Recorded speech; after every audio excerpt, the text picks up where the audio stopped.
Bienvenidos a Aterrados. Es un placer estar con ustedes en este 20º capítulo. Siéntanse libres de permanecer en la oscuridad, mientras se adentran conmigo en las historias que les relataré. Los invito a seguirnos en nuestras redes sociales: Twitter @aterradosp, Instagram aterradosp, Facebook Aterrados Podcast, para que así podamos estar en contacto frecuente y la comunidad de aterrados siga creciendo. Además, por estos medios pueden hacerme llegar sus historias, al igual que al correo mlcs96@outlook.com, dependiendo del tema que se aborde en la semana. También los invito a suscribirse en nuestro nuevo canal de YouTube, Aterrados Podcast. Y cerramos con broche de oro este capítulo, continuando con la historia de El caníbal de Milwaukee, Jeffrey Dahmer, segunda parte.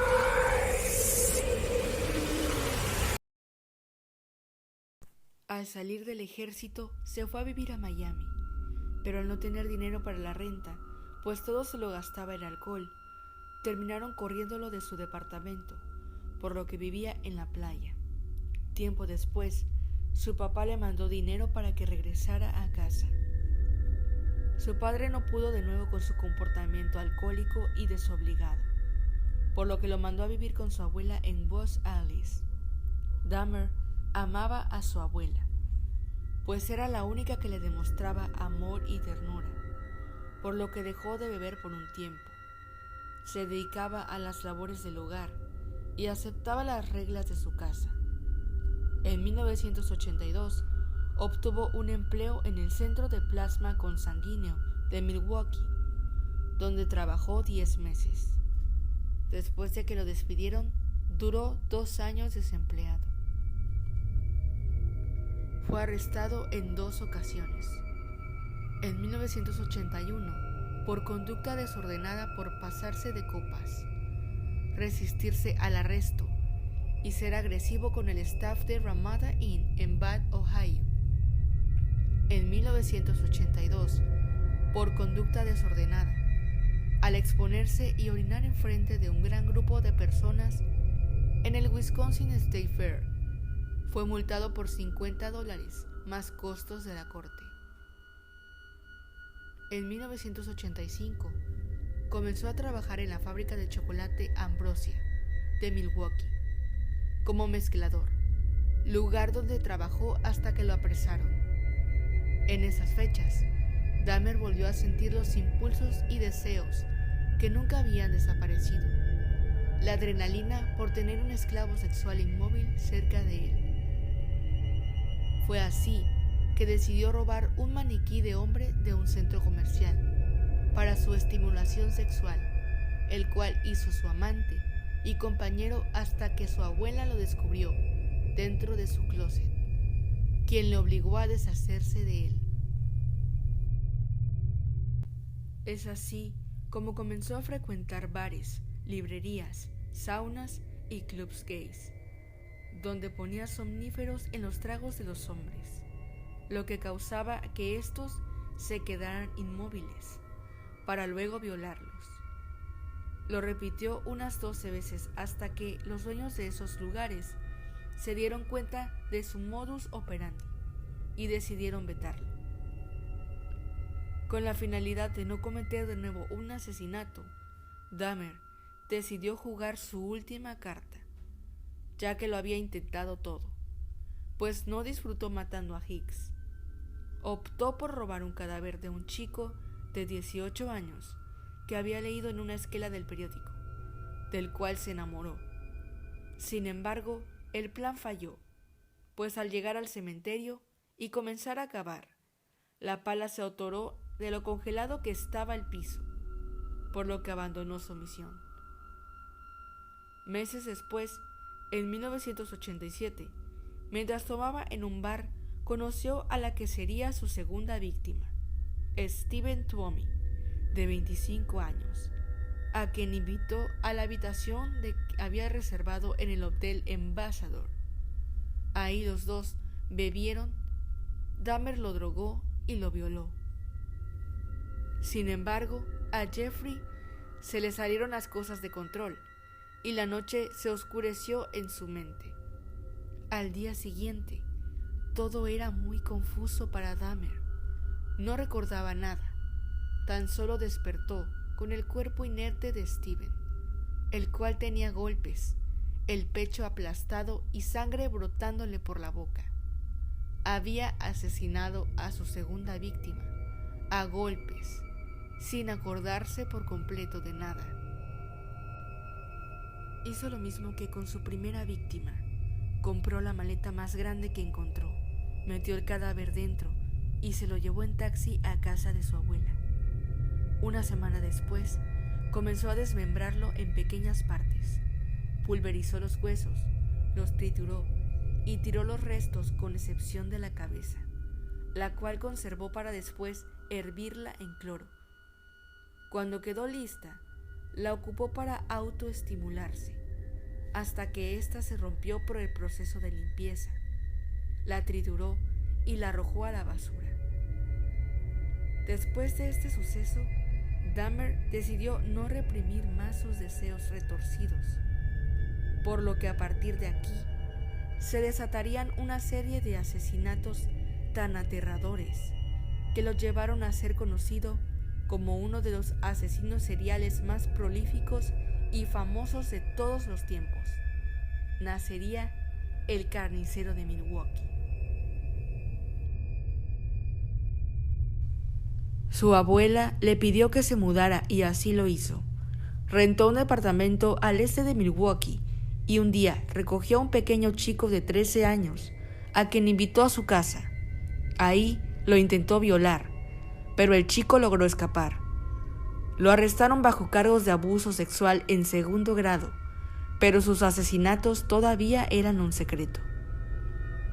Tras cumplir una breve condena de servicio comunitario, Jeffrey atacó de nuevo. Asesinó a un joven afroamericano de 28 años, momificó su cabeza y sus genitales y los guardaría en el locker del lugar donde trabajaba. Dentro del siguiente año, Jeffrey continuaría con los asesinatos, matando a 13 personas más, en su mayoría afroamericanos y bajo ya su establecido modus operandi. Cada crimen tenía un fin en sí mismo: dominar absolutamente a sus víctimas, como lo hacía el emperador Palpatine en El Retorno del Jedi de la Guerra de las Galaxias. Su admirado personaje era malo, corrupto, poderoso y tenía la capacidad de usar poderes especiales para gobernar a otros, y Jeff se identificó de forma exacerbada con él. Eso sí, todas sus víctimas cumplían un mismo patrón: su físico. Jeffrey los elegía por su cuerpo. Le gustaban los hombres altos, musculosos y delgados. No le importaba que fuesen blancos, negros, indios o mulatos. Si le parecían atractivos, intentaba ligárselos. Jugaba con ventaja. Nada en aquel joven solitario, guapo y con cara aniñada hacía sospechar que se escondía un asesino en serie. No era un tipo repulsivo, todo lo contrario. De hecho, le consideraban un hombre bueno dentro de la comunidad gay. Le veían como la clase de chico al que quieres cuidar y mimar. Sin embargo, tras su apariencia inofensiva, se escondía todo un depredador. Una noche recogió en la calle a un chico de 14 años, lo drogó y mientras éste dormía, salió en búsqueda de más alcohol. El chico se despertó y salió a la calle, donde un vecino lo vio y llamó al 911. La policía llegó al lugar y comenzó a cuestionar a Jeffrey. Ahí, él les explicó que el chico era su amante. Les mostró fotos que él había tomado y argumentó que el muchacho había bebido demasiado y que por eso actuaba de esa manera. La policía le creyó y una vez más se escapó de la justicia, al tiempo en que mantenía oculta su vida como asesino serial.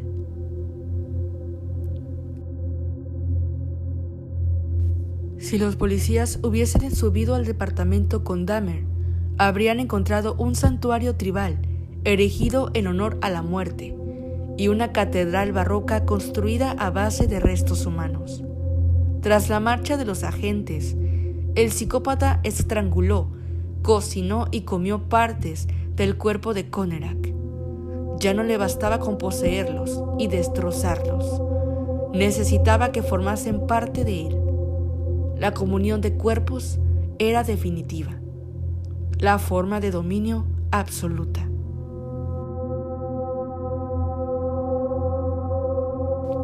Tras algunos meses, los cuerpos de sus víctimas ya comenzaban a apestar demasiado, por lo que Jeffrey decidió comprar un tambo en el que disolvería con ácido los miembros desmembrados de sus víctimas, para después tirar los restos por el excusado. Una cosa llevó a la otra, y sus deseos parecían insaciables. Pronto decidió que con el objetivo de que sus víctimas se quedaran literalmente con él, Jeffrey comenzaría a comerlas, para sentir qué era tenerles literalmente en su cuerpo. Una cosa llevaba a la otra. Cada vez tenía que hacer más cosas extrañas para satisfacer mis instintos. De este modo sentía que eran una parte permanente de mí. Además, tenía curiosidad por saber cómo sería. Sentía que iban a convertirse en parte de mí. Comérmelos me producía placer sexual, explicó Dahmer ante las cámaras de televisión. Aquella orgía de muerte terminó en julio de 1991, cuando una de sus últimas víctimas, Tracy Edwards, de 31 años, logró escapar del apartamento de Dahmer. Paró un coche patrulla, que se lo encontró completamente desnudo y medio drogado, y al explicarles lo sucedido, los agentes se apersonaron en la casa del asesino.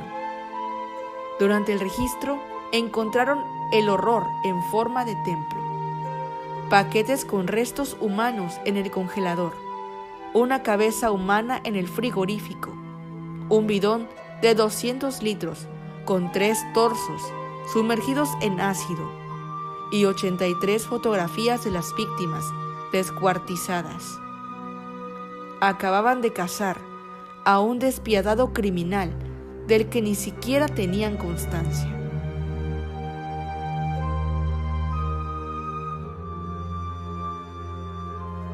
En el juicio, el bautizado como el carnicero de Milwaukee se hizo famoso. Se elaboraron camisetas, cómics, pinturas con su rostro, hasta canciones dedicadas a este asesino en serie. Una legión de fans lo esperaba a la puerta de los juzgados. Durante 3 semanas, el tribunal fue testigo de cómo Jeffrey Dahmer contaba las aberraciones realizadas a sus víctimas, de cómo los investigadores aportaban numerosas pruebas y de cómo intentó alegar que sufría locura. De nada le sirvió su estrategia.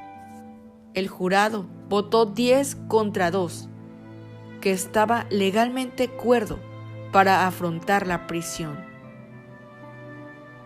Algunos parientes de las víctimas asistían al juicio en silencio. Otros no podían evitar llorar desconsoladamente. Incluso el juez les permitió hablar ante el tribunal antes de dictar sentencia. Aquí se vivieron momentos de máxima tensión, hasta el punto que la televisión censuró algunos de los testimonios que se escucharon en la sala. Hubo varios incluso que lo compararon con el mismísimo demonio, poniéndole el sobrenombre de el demonio que camina entre nosotros. La hermana de uno de los fallecidos, por ejemplo, no pudo reprimir su enfado y maldijo a Jeffrey, diciéndole: And I'm the oldest sister of Errol Lindsay. Whatever your name is, Satan. I'm mad. This is how you act when you are out of control. I don't want to ever see my mother have to go through this again. Never, Jeffrey. Jeffrey, I hate you, motherfucker. I hate you. This is out of control. Don't fuck with me, Jeffrey. I'll kill you. God damn it. Look at me, motherfucker. I can kill you. What's your name, fam? I can kill you. Entretanto, varios alguaciles la agarraron y la sacaron de allí. Una vez que se restableció el orden, el ídolo caníbal habló en público por primera vez.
Your Honor, I know that you are about to sentence me.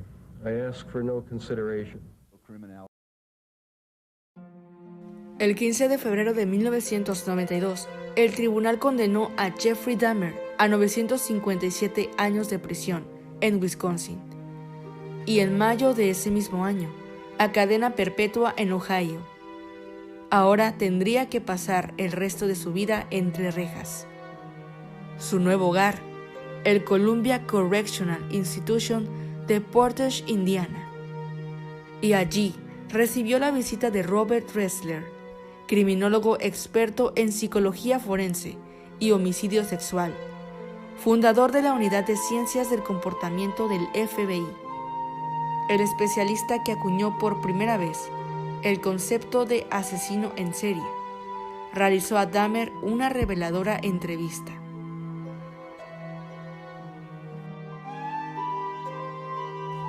Convertido en una estrella mediática, el caníbal disfrutó sentándose ante las cámaras y narrando con escrupuloso detalle cada uno de sus asesinatos y obsesiones.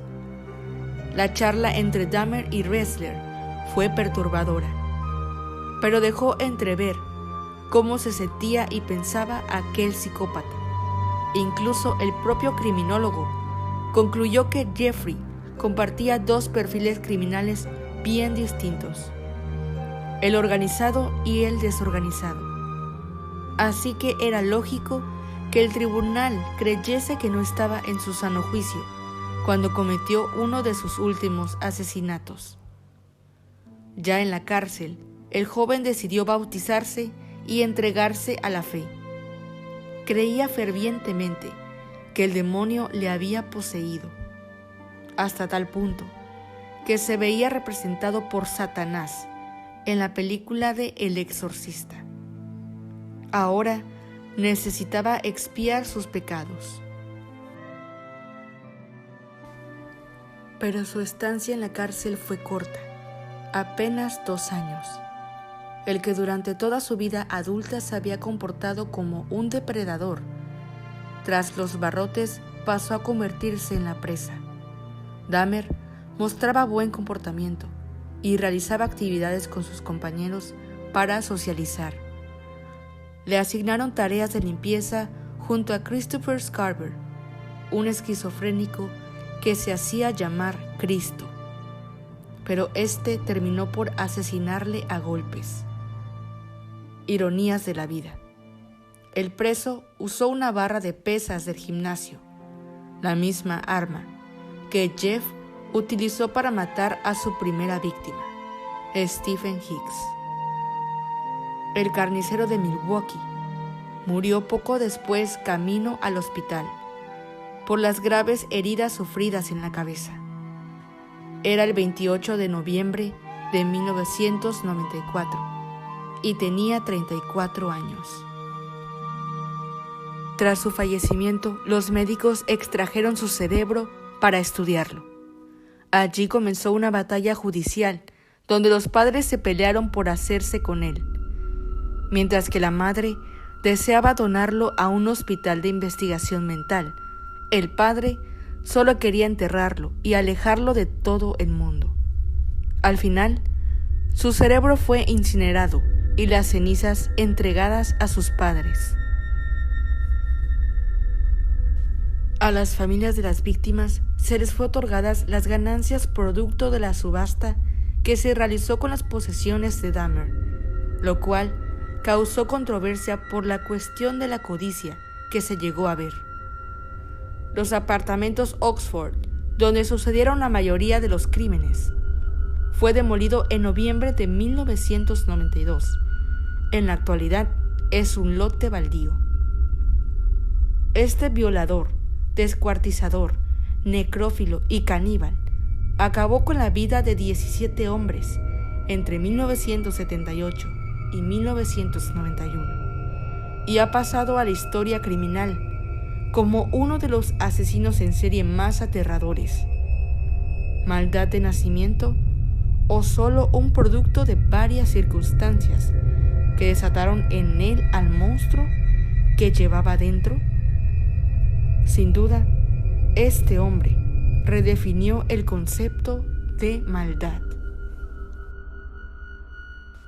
Muchas gracias por acompañarnos este mes de asesinos y asesinatos.